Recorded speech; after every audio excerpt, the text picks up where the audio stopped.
Vous connaissez peut-être l'adage qui dit « Pour aller loin, il faut ménager sa monture ». Autrement dit, quand vous êtes entrepreneur, vous devez aussi prendre soin de votre corps. C'est quelque chose d'important. Votre corps, vous en prenez soin à l'intérieur, mais aussi à l'extérieur. Aujourd'hui, je vais aborder la partie intérieure. Vous devez donc être en bonne santé, ça c'est important.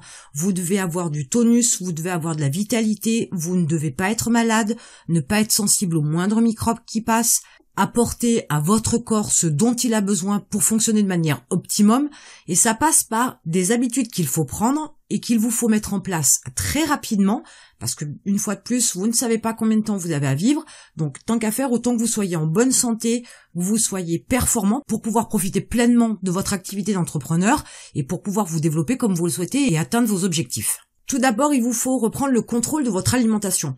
Si vous avez l'habitude de manger de la malbouffe, tout ce qui est pizza, restauration rapide, etc., supprimez-les complètement de votre alimentation et vous pourrez ensuite les réintégrer dans votre alimentation, mais de façon très ponctuelle.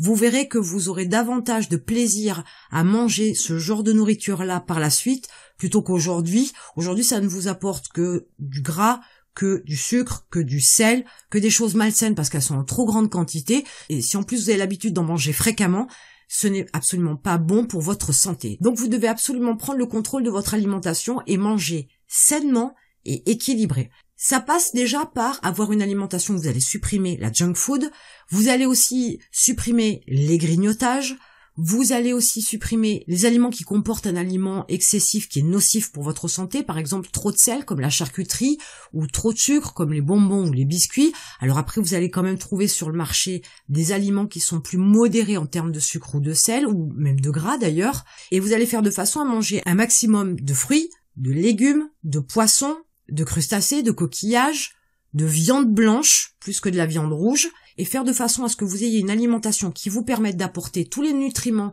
toutes les vitamines dont vous avez besoin pour être performant.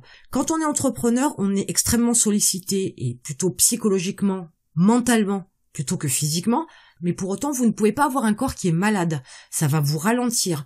Vous voulez aussi vivre longtemps, ce qui est important pour pouvoir le faire, c'est d'être en bonne santé ou du moins d'apporter à votre corps de quoi avoir un fonctionnement le plus sain possible, de façon à éviter un maximum les maladies telles qu'elles soient. Je vous dirais bien que vous pourriez cuisiner au lieu d'acheter tout prêt. Aujourd'hui, vous avez quand même sur le marché des solutions qui vous permettent d'avoir de la nourriture saine et équilibrée, toute prête, des plats prêts à consommer, qui sont pas dans l'excès, ni dans le sucre, ni dans le sel, ni dans le gras, par exemple. Et c'est une façon aussi de vous éviter de cuisiner, de perdre du temps à cuisiner et d'apporter une alimentation saine à votre corps. Ça, vous pouvez le faire si vous trouvez bien évidemment le bon prestataire ou la bonne marque qui puisse vous apporter ce type d'aliment. J'en ai pas une en particulier à vous soumettre. Après, on a tous une alimentation aussi un petit peu différente en fonction de nos besoins. Donc, mais de façon à être le plus équilibré possible, comparez les différentes marques et services qui vous proposent des plats prêts à consommer, de façon à avoir les plats les plus équilibrés et le moins excessifs en sucre, en sel ou en gras. Pour ce qui est de la quantité, rectifiez bien évidemment le grignotage entre les repas, mais vous connaissez aussi l'expression petit déjeuner comme un roi, déjeuner comme un prince et dîner comme un mendiant. Et adopter cette attitude-là, c'est aussi apporter un maximum de nutriments, de vitamines, etc. le matin pour pouvoir assurer la longueur de sa journée, et puis manger de façon suffisante au déjeuner, et entre guillemets picorer le soir, ou du moins dîner très léger le soir, pour ne pas que vous ayez à avoir une digestion qui se fasse pendant que vous dormez, parce que ça consomme aussi de l'énergie. C'est pas bon non plus, parce que dès l'instant où vous vous retrouvez à l'horizontale et que vous êtes en phase de digestion, il y a tous les sucs gastriques qui risquent aussi de remonter, et ça c'est pas une bonne chose, ni pour votre œsophage, ni pour vos dents, ni pour votre haleine d'ailleurs. Donc évitez d'avoir à manger avant de vous coucher. Et pour les quantités, donc, adoptez cette attitude-là où un maximum en début de journée, un peu moins à midi et quasiment pas grand-chose le soir. Supprimez tout ce qui est alcool, café, cigarettes, drogue, les excitants en général, de quelque forme qu'ils soient, mais évitez toutes ces substances à boire ou à manger ou à fumer qui peuvent altérer votre corps. Plus vous le garderez en bonne santé au quotidien, plus vous y ferez attention, plus vous le garderez en bonne santé longtemps. Et ça, c'est important. Dans ce qui est de la partie intérieure, évidemment, je vous conseille de faire un peu d'activité. Je vous dis pas de vous remettre au sport et d'en faire 1 heure par jour. pourquoi pas, cela dit en passant, mais au départ, commencez doucement, reprenez le sport, et non pas faites du sport, reprenez le sport, ou du moins reprenez une activité qui vous permette de remettre un petit peu la machine en route. Quand on est jeune, les choses se font assez facilement. Quand on commence à prendre de l'âge, ça peut devenir un petit peu plus difficile. Mais forcez-vous, bousculez-vous, faites un effort, prenez sur vous, et commencez par avoir des activités qui vous permettent de faire par exemple de la marche rapide pendant 30 minutes, qui vous permettent donc de remettre le corps en route. Ce sera beaucoup plus facile pour vous après de véritablement reprendre le sport.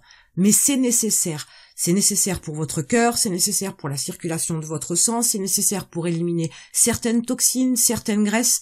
Donc ça va vraiment faire du bien à l'intérieur, même si en plus ça se verra à l'extérieur. Mais il est important aussi de penser à cette activité-là aussi pour faire du bien à l'intérieur de votre corps. Pour ce qui est aussi d'apporter du bien à votre corps, pensez à dormir en quantité suffisante.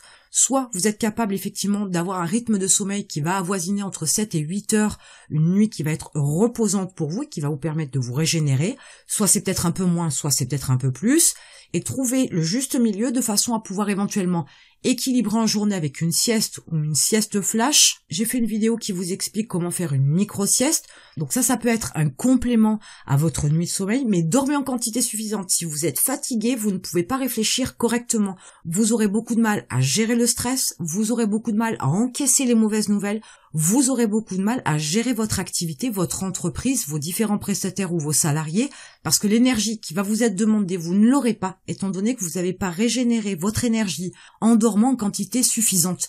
Donc n'hésitez pas à dormir, vous ne devez pas passer votre temps à dormir en dehors du travail bien évidemment, mais vous devez penser à faire attention à votre sommeil. Si vous faites des écarts dans la semaine c'est bien, mais de toute façon votre corps vous rappellera à l'ordre pour vous expliquer qu'il n'a pas dormi en quantité suffisante, qu'il n'a pas pu se reposer correctement et qu'il en a besoin de plus.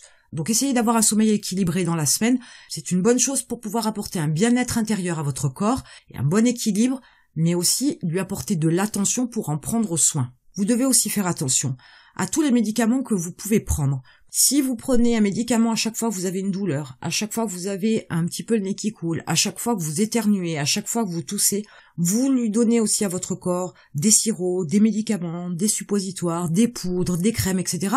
qui vont à l'intérieur de votre corps et qui sont pas forcément bénéfiques. Donc essayez aussi de trouver des méthodes plus naturelles pour soigner un petit rhume, pour soigner un petit maux de tête, pour soigner une petite égratignure.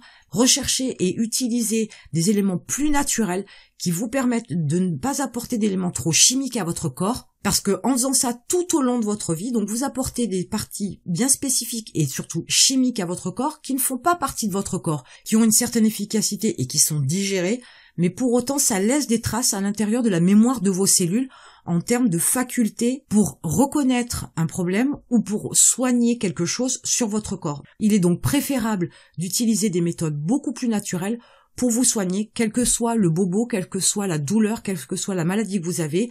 Essayez de vous axer sur du plus naturel, ce sera meilleur pour votre corps. Et dans comment prendre soin de votre corps à l'intérieur, n'oubliez pas que vous avez besoin de nettoyer votre corps. Nettoyer votre corps à l'extérieur, ça fait aussi du bien à l'intérieur. Donc là aussi, faites attention aux produits que vous utilisez, mais n'oubliez pas de nettoyer vos orifices, de nettoyer vos yeux, de nettoyer vos dents, etc. Plus ils seront entretenus et bien entretenus, et plus ils tiendront sur la longueur, plus ils seront en meilleure santé, et c'est comme ça que vous allez prendre soin de votre corps en ayant ces petites attentions dans différents domaines pour pouvoir maintenir votre corps en pleine santé, en état de fonctionnement, avec tout le potentiel qu'il peut avoir et dont vous pourriez avoir besoin pour votre activité d'entrepreneur en étant le plus serein et le plus zen et le plus âgé possible. Et en attendant, je vous retrouve de l'autre côté.